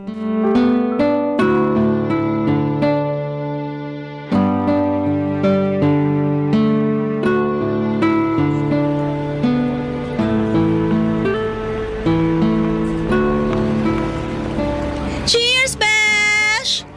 Ay, sa wakas at nagkasundo na rin tayo. Akala ko kasi hindi mo na ako kakausapin eh. Naku, pasalamat ka't hindi kita matiis. Pero uulitin ko lang ha, hindi pa rin ako komportable at sang-ayon sa ginagawa mong panggagancho kay Lucas. Ano ba? Wag na nga muna natin pag-usapan yun. Baka mamaya mag-away na naman tayo niyan eh. Pero Besh, eto ha, may iaalok ako sa'yo. Ano yun? May opening kasi sa pinagtatrabahuhan ko. Baka gusto mo i-refer kita. Sige. Pag-iisipan ko. Uy, pangako yan ha, pag-iisipan mo. Oo na. Uminom na nga lang muna tayo. Saglit lang ha. Uy, saan ka pupunta? Babayaran ko lang yung binili nating beer. Baka mamaya malasing tayo tas makalimutan nating bayaran. Ano ka ba? Wag na. Ay hindi, ako na. May naitabi naman akong pera kahit papano eh. Naku, ako na. Di ba ako nga tong may ginawang kasalanan sa'yo? Kaya ako na. Hayaan mo ako makabawi sa'yo. Saglit lang ha. May tatawagan lang ako. Huhulaan ko. Si Lucas yung tatawagan mo, no? Ano ka ba naman, Clarice? Tigilan mo na yan. Huwag mo namang abusuhin yung tao. Shh! Teka lang. Hello? Lucas? May hihingin sana akong pabor sa'yo eh. Bakit? Anong kailangan mo? Ubus na kasi yung maintenance ni Mama. Baka naman may pera ka pa dyan, kahit konti lang. Clarice, pasensya ka na pero nawalan kasi ako ng trabaho eh. Hindi na muna kita mapapadala ng pera. Ano? Pasensya na talaga, sana maintindihan mo. Sige na, kahit 500 lang. Walang-wala talaga ako ngayon eh. Napakawalang kwenta mo naman. 500 na nga lang yung hinihingi ko, hindi mo pa ako mapagbigyan? Akala mo ba hindi ko napapansin na panini yung paghingi mo sa akin ng pera? Sa tingin ko nga may iba ka nang pinagagamitan ng pera bukod dyan sa maintenance ng mama mo eh. Hoy! Ang kapal na mukha mo para questionin kung saan ko ginagamit yung pera. Wala kang karapatan para pag-isipan ako na masama. Meron! May karapatan ako na questionin ka. Sa tingin mo ba talaga, hindi ko napapansin na nanlalamig ka bigla sa akin tuwing hindi ako nakakapagpadala ng pera? Tapos tuwing nakakapagpadala ako, panay ang pag-I love you mo sa akin. Utang na loob! Mawawala na amats ko sa'yo eh. Amats? Umamin ka nga sa akin? Saan mo ba talaga ginagamit yung pera ko ha? Ang kulit-kulit mo naman eh. So ano na, magpapadala ka ba o hindi? Hindi! Pwes kung ganon, simula sa araw na to, wag mo na akong tatawagan kasi nakikipaghiwalay na ako sa'yo. Talaga ba, Clarice?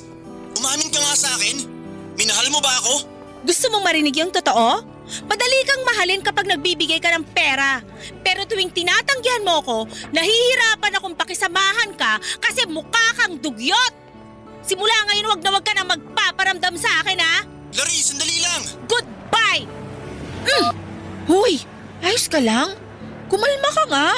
Besh, ikaw na muna yung magbayad dito sa iniinom natin ha. Pasensya ka na. Hindi kasi gumana yung ATM ko eh. Alam mo, hindi ako natutuwa sa naging usapan yun ni Lucas. Pero mas mabuti na nga siguro yung ganun.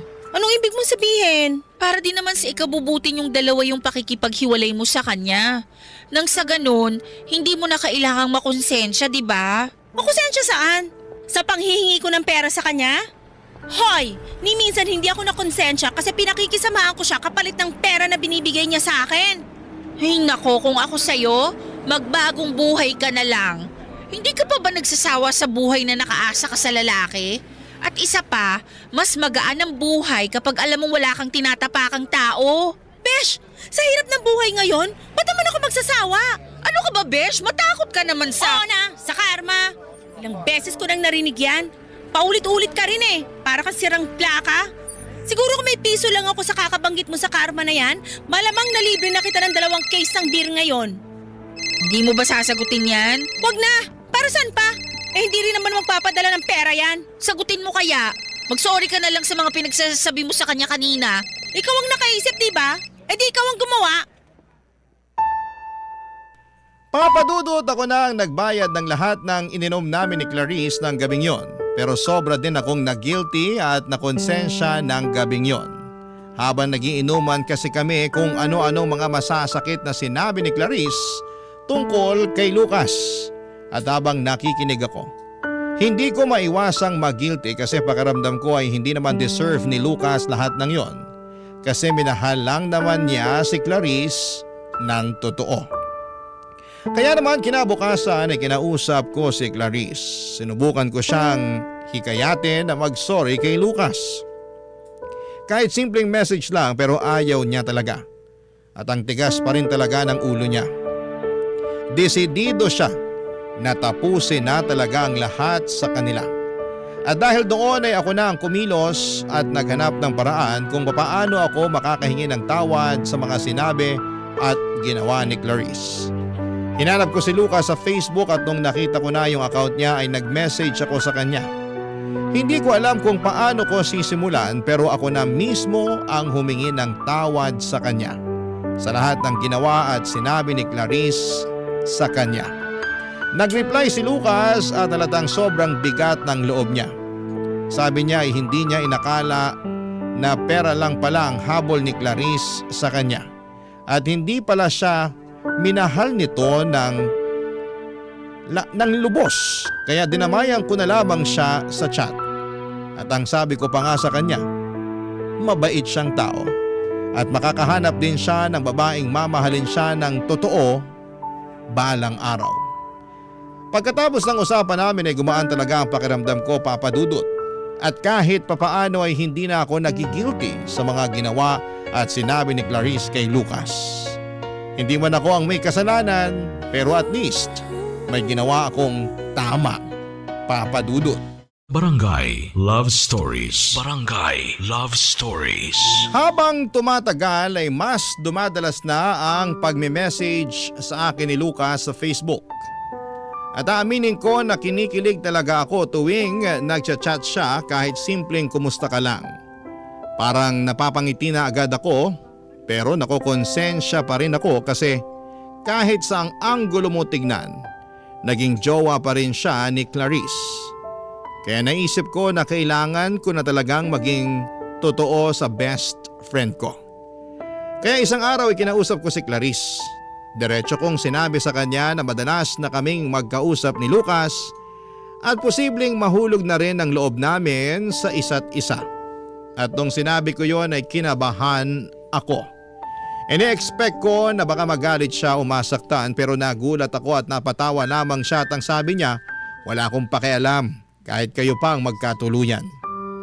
Sa totoo lang, para ako nabunutan ng tinik sa dibdib nang sinabi niya yon. At least, malinaw na ang lahat. At least, alam na niya na may namumuo na sa pagitan namin ni Lucas. Wala na akong dapat itago o ikatakot kahit papaano. At kung tutuusin ay hindi naman talaga mahirap mahalin itong si Lucas.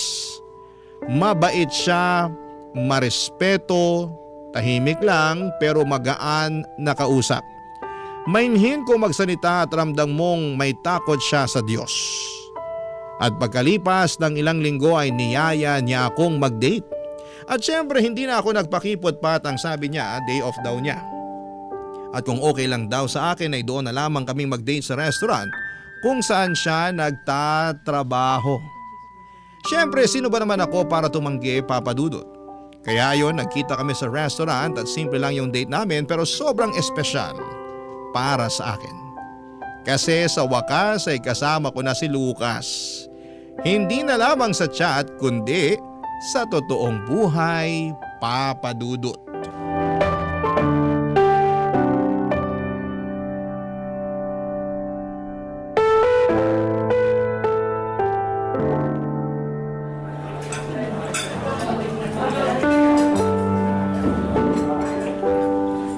Ang gwapo mo pala kapag naka-formal attire.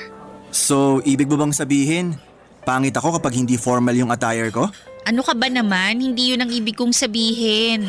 Ang sinasabi ko lang naman, mas lalo kang pumupogi kapag ganyan ang suot mo. Salamat.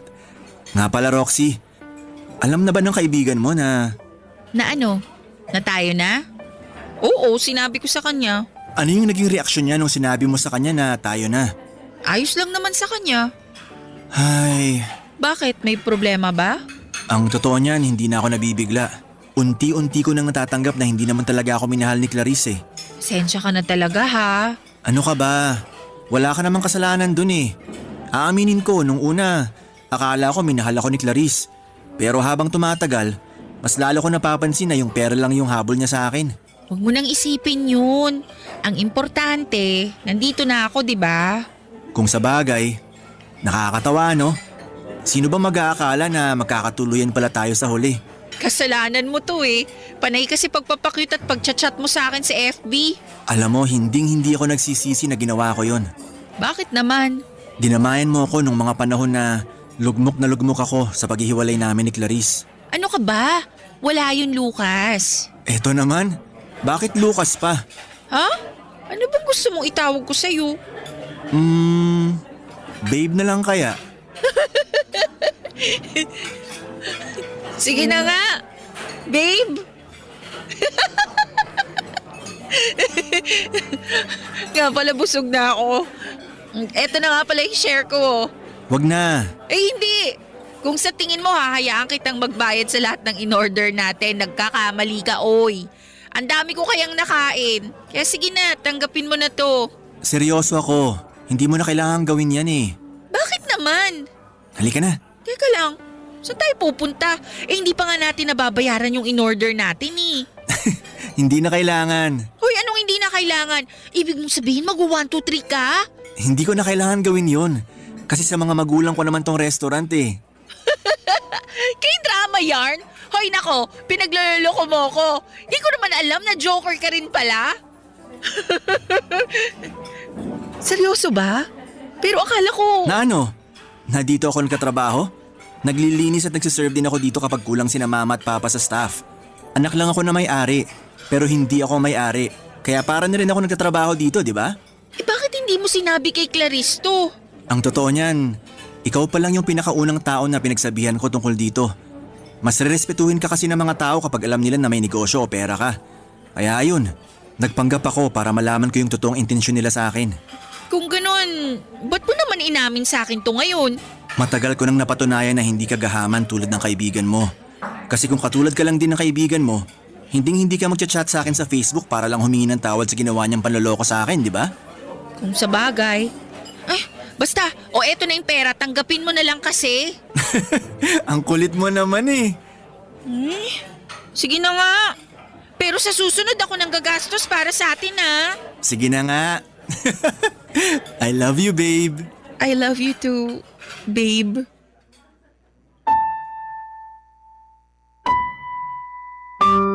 Papa Dudut, grabe, nagulat talaga ako nang inamin ni Lucas na may magulang pala siya na may-ari ng mga restaurants na sinasabi niyang pinagtatrabahuhan niya umano. Sa totoo lang, pakiramdam ko noon ay para akong nasa isang K-drama o teleserye. Yung tipong sa palabas mo lang inaakalang mangyayari pero nangyayari din pala sa totoong buhay. Pero nangyari talaga. At nakakatuwa lang kasi sobrang humble ni Lucas. Ayaw niyang malaman ng iba na may kaya siya. Kasi gusto niyang makilala kung sino talaga ang totoo sa paligid niya. Ang sabi pa niya kapag nalaman ng mga tao na mayaman siya, siguradong magbabago ang pakikitungo nila sa kanya. Magpapanggap na mabait o di kaya ay lalapitan lamang siya dahil sa pera. Kaya mas pinili niyang magpakasimple para makita kung sino yung totoo. At sobra kong humanga sa kanya, Papa Dudut. Hindi niya kailanman ginawang basihan ng estado ng buhay ng isang tao. Lahat siya nirerespeto, mayaman man o mahirap. Hindi siya mayabang at maayos kausap at kitang-kita ang respeto niya sa ibang tao. Dahil sa personality ni Lucas ay hindi ko talaga mapigilan na mahulog ang loob ko sa kanya at bawat araw ay mas tumitibay ang nararamdaman ko para sa kanya. At syempre hindi ko rin napigilan ang sarili ko na ikwento kay Clarice yung nangyari sa date namin ni Lucas. Sa totoo lang ay ayoko na sana siyang kwentuhan. Pero kinulit niya ako na magkwento. At tanong siya ng tanong hanggang sa nauwi rin sa punto na sinabi ko na sa kanya ang katotohanan. Noong sinabi ko kay Clarice na ang mga magulang pala ni Lucas ay may-ari ng restaurant na sinasabi niyang pinagtatrabahuhan niya ay napanganga na lamang siya. At kitang-kita ko sa mukha niya ang halatang nangihinayang siya sa naging hiwalayan nila ni Lucas. Parang yung tipong gusto niyang bawiin pa sa akin si Lucas na sana hindi na lang nangyari yung hiwalayan nila. Kitang-kita ko sa mga mata ni Clarice ang pinaghalong sama ng loob at pagsisisi. Pero huli na ang lahat. Kasi pagkalipas ng ilang buwan ay lalo lang naming naramdaman ni Lucas na tumitibay at lalong nahuhulog ang loob namin sa bawat isa. Parang bawat araw na lumilipas, mas lumalalim ang samahan namin at mas lalo kong nararamdaman na siya na talaga yung taong para sa akin. At dahil naging busy na rin ako sa love life ko ay hindi ko na masyadong nabibigyan ng pansin ang friendship namin ni Clarice. Kaya noong nagkaroon ulit kami ng chance para makapag-bonding, nilubos-lubos ko na ang pagkakataong yon. At ako na mismo ang pumunta sa bahay nila para makipag-inuman.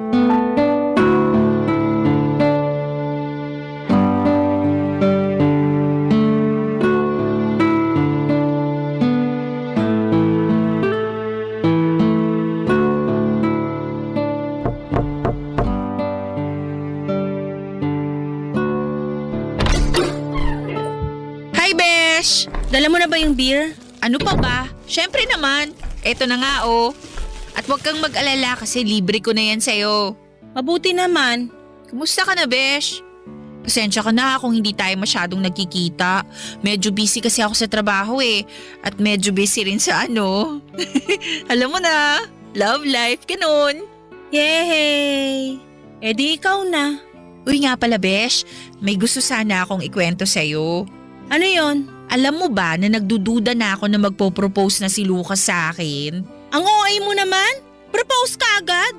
Mag-iisang taon pa lang kayo eh. Alam kong OA pakinggan. Pero totoo, Besh. Kasi nitong mga nakaraang araw, may napansin akong kakaiba sa mga kinikilos niya. Paano kakaiba? Yung tipong bigla siyang nanlalamig, tapos tuwing tinitignan ko siya sa mata, parang hindi siya makatingin ng diretso sa akin. Talagang kinukutuban ako, Besh eh. Kasi kapag ganun, malamang sa malamang may tinatago siya, di ba? Kinukutuban ako na may pa-surprise siya para sa akin. O palakpakan! Eh di kayo na ang nagmamahalan, kayo na ang masaya, kayo na lahat! Uy, ayos ka lang ba? Hindi! Alam mo kung bakit? Kasi nakakarindi ka na. Puro ka Lucas, puro ka love life.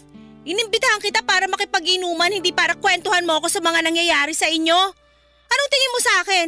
Facebook na kailangan mong i-update bawat minuto at bawat segundo? Aba matindi! Kumalma ka nga muna. Paano ako kakalma? daig mo pa yung manok sa kakaputak mo. Alam mo, kung puro Lucas at love life lang din naman ang lalabas dyan sa bibig mo, umalis ka na lang. Hindi ko kailangan ng kaibigan na kasing ingay ng radyo namin. Hoy, maghinay-hinay ka naman sa mga sinasabi mo dyan, Clarice. Ang init ng dugo mo May nagawa ba akong masama sa'yo? Oo, meron. Kasi ahas ka. Ipapaalala ko lang sa'yo uli na yung jowa ng kaibigan mo, ginawa mo. So ano tawag mo doon? Hindi ba ahas? Hoy, ipapaalala ko din sa'yo na simulat sa pool wala akong tinago sa'yo. Noon pa man sinabi ko na sa'yo na may namamagitan sa amin ni Lucas. At ipapaalala ko rin sa'yo na pumayag ka. Hindi ka tumutol sa relasyon namin, tumawa ka pa nga Pues ngayon, hindi ko na kaya makipagplastikan sa'yo kaya tatapatin na kita. Hindi na ako masaya sa namamagitan sa inyo ni Lucas. Maniwala ka sa akin. Sinubukan kong labanan yung nararamdaman ko pero habang tumatagal, mas lalo lang akong nahihirapan. Sandali lang, ba't ka naman mahihirapan? Alam ko na. Dahil ba to sa nalaman mo noon na hindi naman pala talaga kapos sa pera si Lucas? Ha? Ano? Magsalita ka. Oo! Yun mismong dahilan. Masaya ka na, ha? Oo, inaamin ko na nanghihinayang ako kasi kung hindi dahil sa'yo, malamang kami pa rin ni Lucas hanggang ngayon. Hoy, babae! Wag na wag mo akong sisisihin kasi kagagawan mo lahat ng nangyari sa inyo ni Lucas. Wag mo akong sisihin kung minalas ka dahil sa sarili mong kasakiman. Minalas ako kasi nagkaroon ako ng kaibigang higad at ahas na pinagsamang katulad mo. Hello? Hello babe, asan ka ngayon? Bakit babe? May kailangan ka ba? May ipapakiusap sana ako sa'yo Sige, ano yun? Day off mo naman, di ba? Oo, bakit? Kulang kasi kami sa tao dito sa restaurant 2 staff yung uma-absent. Baka pwede mo naman akong tulungan dito. O sige, papunta na ako dyan. Magsama kayo sa impyerno! Sandali lang. Pamilyar sa akin yung boses na yan Ay nako, babe, wala yun. Nanonood kasi ako ng horror movie. Nakalimutan ko lang hinaan yung volume. O sige na, ibababa ko na to. Pupunta na ako dyan, ha? Sige, I love you. I love you too. Sinusumpa ko! Maghihiwalay din kayo! Gusto mo ba bigyan pa kita ng kandila at itlog para makumpleto yung ritual mo? Diyan ka na nga, napaka-better mo. Aaminin ko po, tuluyan nang nasira ang pagkakaibigan namin ni Clarice dahil sa isang lalaki. Masakit man pero siguro'y ganon talaga ang takbo ng buhay. May mga bagay na kailangang matapos para makapagbigay daan sa mga bagong simula at mas magagandang kwento. Ilang linggo lang ang lumipas pagkatapos ng lahat ay nag-propose na sa akin si Lucas. At syempre buong puso ko siyang sinagot ng oo.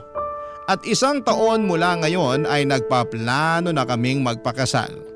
At mula nang huli naming pagtatalo ni Clarice ay hindi na kami muling nagkausap o nagkita. Sa ngayon ay magkasama na kami ni Lucas sa isang apartment at masaya kami sa bagong yugto ng buhay namin bilang magpartner. At patuloy ko pa rin siya na tinutulungan at sinusuportahan sa restaurant kasi balang araw sa kanya din ipapamana ng mga magulang niya ang restaurant na yon. Alam ko pong hindi lahat ay matutuwa o makakaintindi sa mga pinili kong desisyon. Sigurado akong may ilang magtataas ng kilay o baka may manghusga pa. Pero tanggap ko na po yun. Ang importante po sa akin ay wala akong tinatapakang tao at nabubuhay ako ngayon ng mas payapa at mas masaya. Maraming salamat po sa pagbibigay sa akin ng pagkakataong ibahagi ang kwento ko, Papa Dudut. Sana po ay matanggap nyo ito ng bukas ang puso at isipan. Maraming salamat po sa Barangay LS at again sa inyo Papa Dudut, more power po sa inyong programa at naway patuloy po kayong maging inspirasyon ng napakarami. God bless po and more power. Ang inyong forever, kapuso at kabarangay, Roxy. Kwentuhan naman tayo dito sa comment section.